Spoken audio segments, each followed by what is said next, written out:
Hello, everyone. Welcome back to Immigration Fridays. I'm your host, Prashanthi Reddy, and today we're diving deep into a topic that touches so many lives: the 2025 USCIS processing times for family based green cards.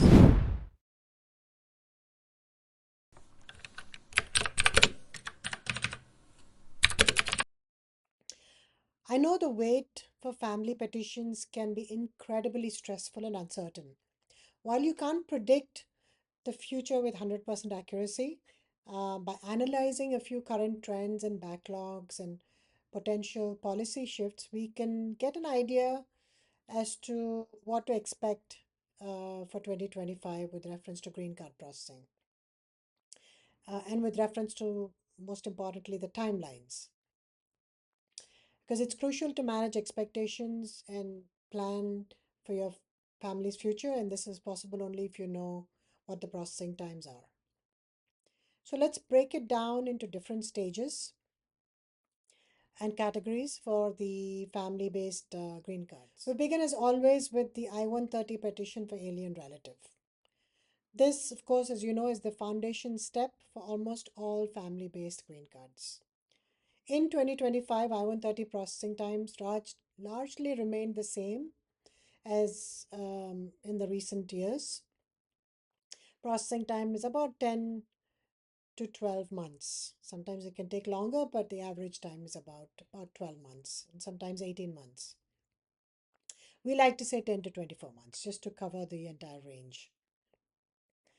Depending heavily, of course, on USCIS service center, whichever is handling the case, and sometimes we see that immediate relative cases, the I-130s get processed faster than your preference categories. Immediate relatives are people who don't have to wait for a visa number, that is USC spouses, USC children, USC parents, they're all immediate relatives. So the question is why these processing times continue to be so drawn out. USCIS has continued to manage a significant backlog. While they made efforts to digitize, just the sheer volume of petitions means that the I-130 processing is taking longer than we would like it to.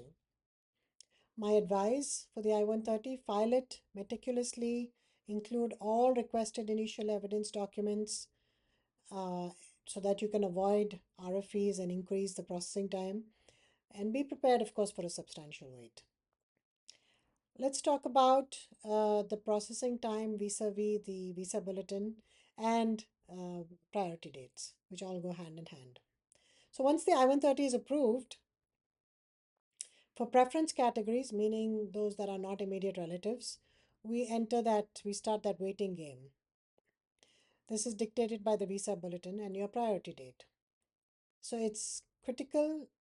This is the most critical and often the longest journey or longest part of the wait, because family-based categories such as F1, F2A, F3, F2B, F4, which is siblings of US citizens especially, have a very, very long wait. For siblings, sometimes it's even 20 years. I continue to foresee long waiting periods and the Visa Bulletin moving forward for some categories, especially the F4 category that I mentioned, especially for heavily oversubscribed countries like India, China, Mexico, and the Philippines.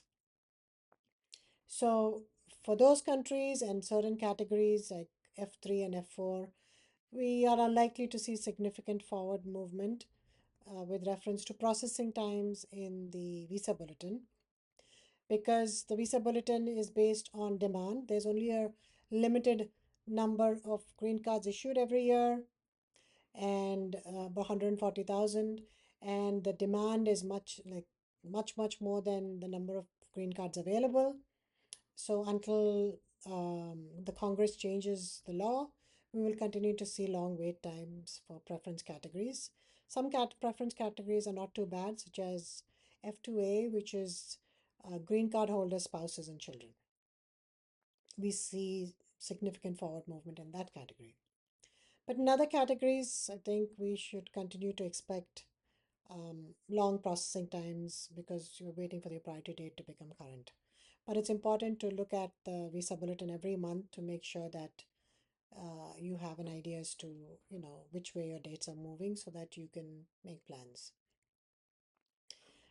This phase is of course completely out of USCIS's control because this is decided based on the visa bulletin is issued by the Department of State, and it's based on the annual numerical limitations set by Congress. So that's why it's important to track the visa bulletin on a monthly basis because things can sometimes change, especially in some categories. The movement can be pretty rapid. So finally, once your priority date becomes available, that is, if you are in a preference category, then you can file your 485. If you are in an immediate relative category, like I mentioned earlier, then you can file the I-130 and 485 together. So either way, if you are now filing your 485, let's talk about 485 processing times. And remember, if you're filing it together, then if the I-130 takes 10 months, then we're talking about a combined processing time really here because they usually process both the I-130 and 485 together if it's an immediate relative case. If it's, of course, a preference category, you have to file the I-130, takes 10 to 24 months, wait for visa number to become available, then 485 processing times. So in this case, for a 485, the processing time is about 9 to 18 months. Assuming that there are no complex issues, no RFEs, no denials, and it's an immediate relative category. For consular processing, that is not a 485, but if the person is outside the country and not in the country, then once the visa number becomes available, or if it's an immediate relative category, you file consular processing. Now, the processing time for consular processing really depends on the efficiency of the consulate. While some posts have made great strides in reducing the backlog, other countries and other posts continue to face challenges, especially during COVID. And after COVID, we saw significant backlogs at the Department of State at the various consulates because they had a huge backlog.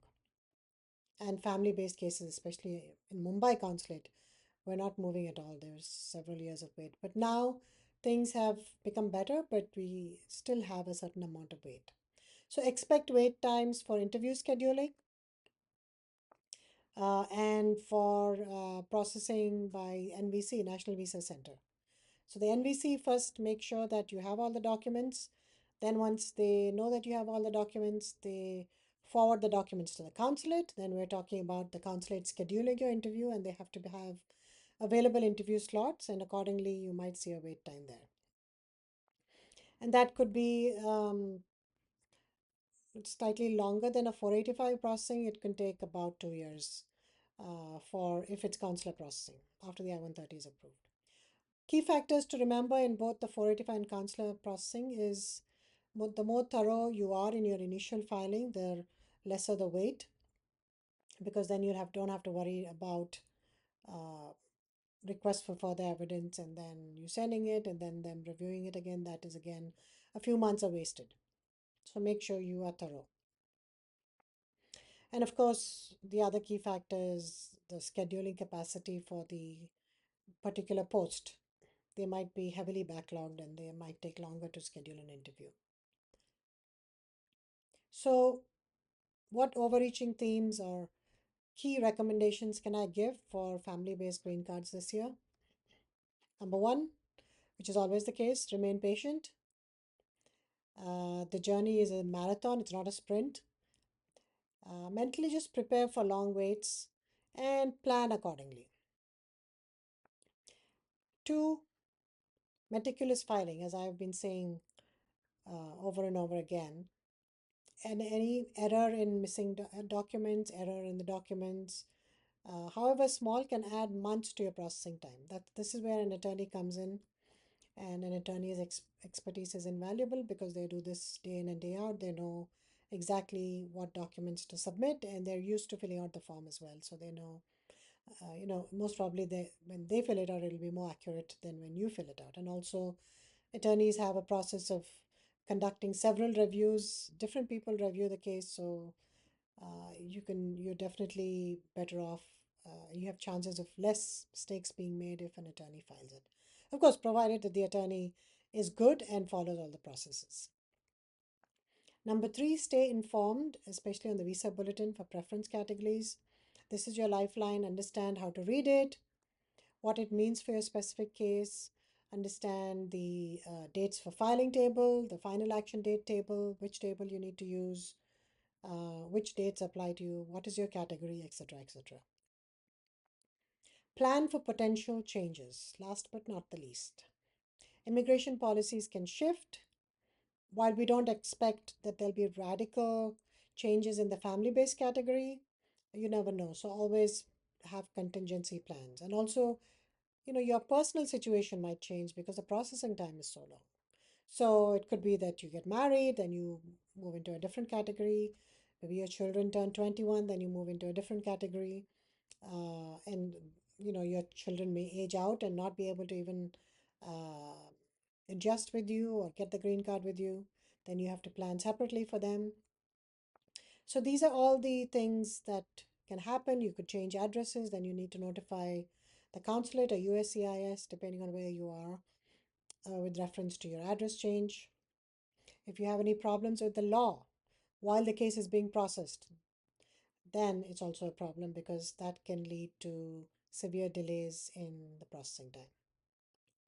Finally, as I said before, seek legal advice.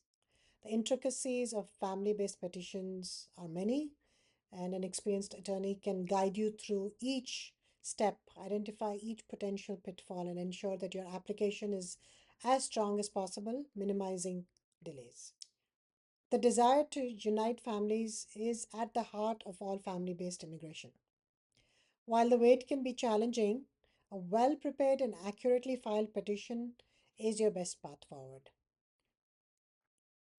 I hope this deep dive into 2025 family green card processing times has provided some clarity. If you found this information helpful, please give this video a thumbs up. Subscribe to Immigration Fridays for more insights. Hit that notification bell so you don't miss our next episode. And remember, for personalized advice on your specific family based immigration case, always consult with a qualified immigration attorney. Take care. See you again next week. Thank you.